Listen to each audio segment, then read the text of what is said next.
ನಮ್ಮ ಹಿಂದೂ ಪುರಾಣಗಳಲ್ಲಿ ಮತ್ತು ಶಾಸ್ತ್ರಗಳಲ್ಲಿ ಅಸುರರು ಮತ್ತು ದೇವತೆಗಳ ನಡುವೆ ನಡೆದ ಹಲವಾರು ಯುದ್ಧಗಳು ನಡೆದಿದ್ದನ್ನು ಉಲ್ಲೇಖಿಸುತ್ತದೆ.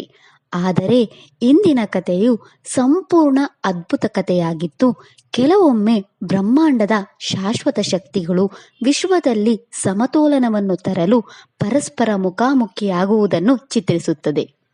ಇಂದಿನ ಕಥೆಯು ಶಿವ ಮತ್ತು ಸೂರ್ಯದೇವನ ಕಥೆಯಾಗಿದೆ. ಈ ಎರಡು ಶಾಶ್ವತ ಶಕ್ತಿಗಳು ಒಮ್ಮೆ ಈ ವಿಶ್ವವನ್ನು ಉಳಿಸಲು ಪರಸ್ಪರ ಮುಖಾಮುಖಿಯಾಗಬೇಕಾಗಿತ್ತು. ಸೂರ್ಯದೇವನು ನಮಗೆ ಜೀವ ನೀಡುವ ಗ್ರಹ ಮತ್ತು ಸೂರ್ಯದೇವನು ಎಲ್ಲ ನವಗ್ರಹಗಳ ಮುಖ್ಯಸ್ಥನೂ ಆಗಿದ್ದಾನೆ. ಸೂರ್ಯದೇವನು ಈ ಇಡೀ ವಿಶ್ವವನ್ನು ಯಾವಾಗಲೂ ರಕ್ಷಿಸುತ್ತಾನೆ ಮತ್ತು ಬೆಳಗಿಸುತ್ತಾನೆ.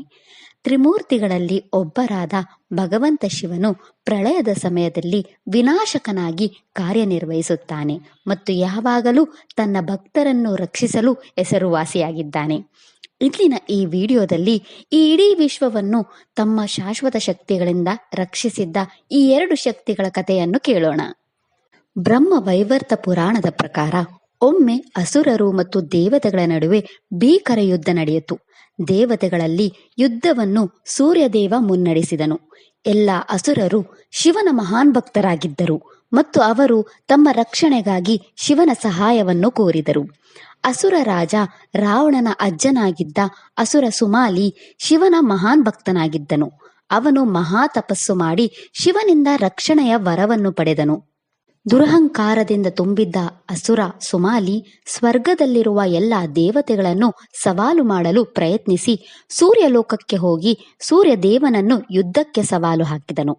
ವಿಶ್ವದ ಸಮತೋಲನವನ್ನು ಕಾಪಾಡಲು ಸೂರ್ಯದೇವನು ತನ್ನ ತೇಜಸ್ಸನ್ನು ಬಿಡುಗಡೆ ಮಾಡಿದನೆಂದು ಹೇಳಲಾಗುತ್ತದೆ.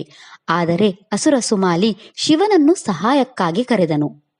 ತನ್ನ ವಾಗ್ದಾನದಿಂದ ಬದ್ಧನಾಗಿ ಶಿವನು ಅವರ ಮುಂದೆ ಕಾಣಿಸಿಕೊಂಡನು.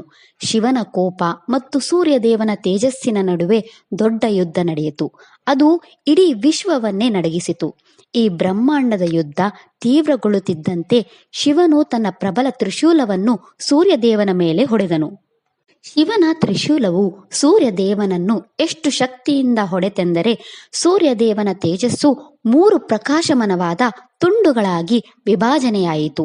ಇದರಿಂದಾಗಿ ಸ್ವರ್ಗವು ಮಂಕಾಯಿತು ಮತ್ತು ಸೂರ್ಯದೇವನು ತನ್ನ ಪ್ರಜ್ಞೆಯನ್ನು ಕಳೆದುಕೊಂಡನು. ಈ ಕ್ಷಣವು ದೇವತೆಗಳ ಘರ್ಷಣೆಯನ್ನು ಮಾತ್ರವಲ್ಲದೆ ವಿಶ್ವದ ಸೃಷ್ಟಿ ಮತ್ತು ವಿನಾಶದ ನಡುವಿನ ಸಮತೋಲನವನ್ನು ಸಹ ಪರಿಣಾಮ ಬೀರಿತು. ಸೂರ್ಯದೇವನ ತಂದೆ ಋಷಿ ಕಶ್ಯಪರು ತಮ್ಮ ಮಗನ ಸ್ಥಿತಿಯನ್ನು ನೋಡಿದಾಗ ಅವರು ದುಃಖ ಮತ್ತು ಕೋಪದಿಂದ ತುಂಬಿದರು. ದುಃಖದಲ್ಲಿ ಋಷಿ ಕಶ್ಯಪನು ಶಿವನು ಒಂದು ದಿನ ತನ್ನ ಮಗನನ್ನೇ ತನ್ನ ತ್ರಿಶೂಲದಿಂದ ಹೊಡೆಯುತ್ತಾನೆ ಎಂದು ಶಾಪಿಸಿದರು. ನಂತರ ಶಿವನು ತಿಳಿಯದೆ ತನ್ನ ಪ್ರೀತಿಯ ಮಗ ಗಣೇಶನ ಮೇಲೆ ತನ್ನ ತ್ರಿಶೂಲವನ್ನು ಬಳಸಿದಾಗ ಆ ಶಾಪವು ಪ್ರಕಟವಾಯಿತು ಎಂದು ಹೇಳಲಾಗುತ್ತದೆ. ಬ್ರಹ್ಮವೈವರ್ತ ಪುರಾಣದ ಪ್ರಕಾರ ಶಿವನ ತ್ರಿಶೂಲವು ಸೂರ್ಯದೇವನ ಪ್ರಕಾಶವನ್ನು ಹೊಡೆದಾಗ ಸೂರ್ಯದೇವನ 3 ಬೆಳಕಿನ ತುಣುಕುಗಳು ಭೂಮಿಯ ಮೇಲೆ ಬಿದ್ದಾಗ ಸೂರ್ಯದೇವನ ಈ 3 ಶಕ್ತಿಶಾಲಿ ಬೆಳಕಿನ ತುಣುಕುಗಳು ಭಾರತದ ಅತ್ಯಂತ ಪವಿತ್ರ ಸೂರ್ಯ ದೇವಾಲಯಗಳಾಗಿ ಜನ್ಮ ನೀಡಿದವು ಎಂದು ಹೇಳಲಾಗುತ್ತದೆ.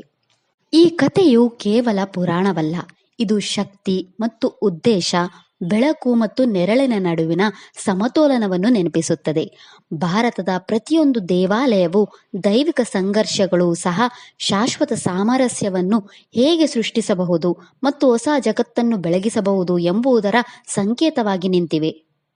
ಸೂರ್ಯದೇವನ ಆ 3 ತುಣುಕುಗಳು ಮಾಯವಾಗಲಿಲ್ಲ, ಬದಲಾಗಿ ಅವು ಈ ಭೂಮಿಯ ಮೇಲೆ ಬಿದ್ದವು.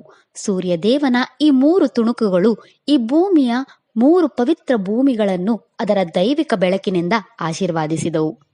ಸೂರ್ಯನ ಕಿರಣದ ಮೊದಲ ತುಣುಕು ಒರಿಸ್ಸಾ ರಾಜ್ಯದಲ್ಲಿ ಬಿದ್ದಿದೆ ಎಂದು ಹೇಳಲಾಗುತ್ತದೆ.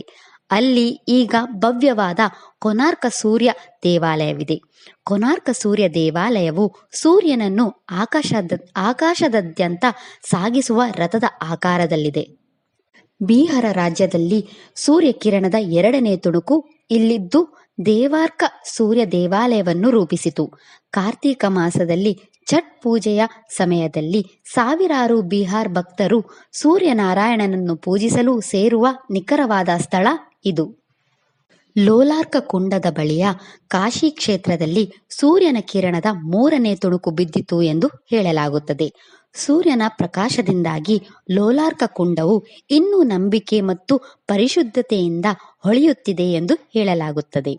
ಈ ಪ್ರತಿಯೊಂದು ಸ್ಥಳವು ಸೂರ್ಯದೇವನ ದೈವಿಕ ಶಕ್ತಿಯ ಸಾರವನ್ನು ಹೊಂದಿದೆ. ಸೂರ್ಯದೇವನು ಬೆಳಕಿನ ಶಾಶ್ವತ ಕೇಂದ್ರವಾಗಿದ್ದು ಭಕ್ತಿ ಮತ್ತು ಜೀವದಾನವನ್ನು ಪ್ರತಿನಿಧಿಸುತ್ತಾನೆ. ಈ ಕಥೆಯು ಕೇವಲ ಪುರಾಣವಲ್ಲ, ಇದು ವಿಶ್ವದಲ್ಲಿನ ಸಮತೋಲನದ ಶಾಶ್ವತ ಸತ್ಯವನ್ನು ಪ್ರತಿಬಿಂಬಿಸುತ್ತದೆ. ಈ ಕಥೆಯು ಪ್ರಕಾಶಮಾನವಾದ ಬೆಳಕು ಕೂಡ ಕತ್ತಲೆಯನ್ನು ಎದುರಿಸಬೇಕು ಮತ್ತು ಇಡೀ ವಿಶ್ವವನ್ನು ನಾಶ ಮಾಡುವ ಭಗವಾನ್ ಶಿವನು ಸೃಷ್ಟಿಯನ್ನು ರಕ್ಷಿಸಬೇಕು ಎಂದು ಹೇಳುತ್ತದೆ. ಸೂರ್ಯನ ಕಿರಣಗಳ ಪತನವು ಶಕ್ತಿಯ ನಮ್ರತೆಯನ್ನು ಸಂಕೇತಿಸುತ್ತದೆ.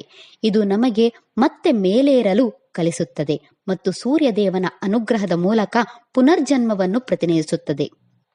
ಉತ್ತರ ಪ್ರದೇಶದ ಬಿಹಾರದಲ್ಲಿ ಛಟ್ ಪೂಜೆಯ ಸಮಯದಲ್ಲಿ ಭಕ್ತರು ನದಿಗಳಲ್ಲಿ ನಿಂತು ಸೂರ್ಯ ದೇವರಿಗೆ ಅರ್ಘ್ಯವನ್ನು ಅರ್ಪಿಸುತ್ತಾರೆ. ಅವರು ಸೂರ್ಯ ದೇವರನ್ನು ಪೂಜಿಸುವುದಿಲ್ಲ, ಬದಲಾಗಿ ರಾತ್ರಿ ಎಷ್ಟೇ ಆಳವಾಗಿದ್ದರೂ ಬೆಳಕು ಯಾವಾಗಲೂ ಮರಳುತ್ತದೆ ಎಂಬ ವಿಶ್ವ ಭರವಸೆಯನ್ನು ಗೌರವಿಸುತ್ತಾರೆ. ಇಂದು ಪ್ರತಿ ಮುಂಜಾನೆ ಸೂರ್ಯನ ಮೊದಲ ಚಿನ್ನದ ಕಿರಣಗಳು ಕೋನಾರ್ಕ್, ದೇವಾರ್ಕ್ ಮತ್ತು ಲೋಲಾರ್ಕ ದೇವಾಲಯದ ಕಲ್ಲುಗಳನ್ನು ಸ್ಪರ್ಶಿಸಿದಾಗ ಸೂರ್ಯದೇವನ ಪ್ರತಿಯೊಬ್ಬ ಭಕ್ತನಿಗೆ ಹೊಸ ಶಕ್ತಿಯನ್ನು ನೀಡುತ್ತಾನೆ ಎಂದು ನಂಬಲಾಗಿದೆ.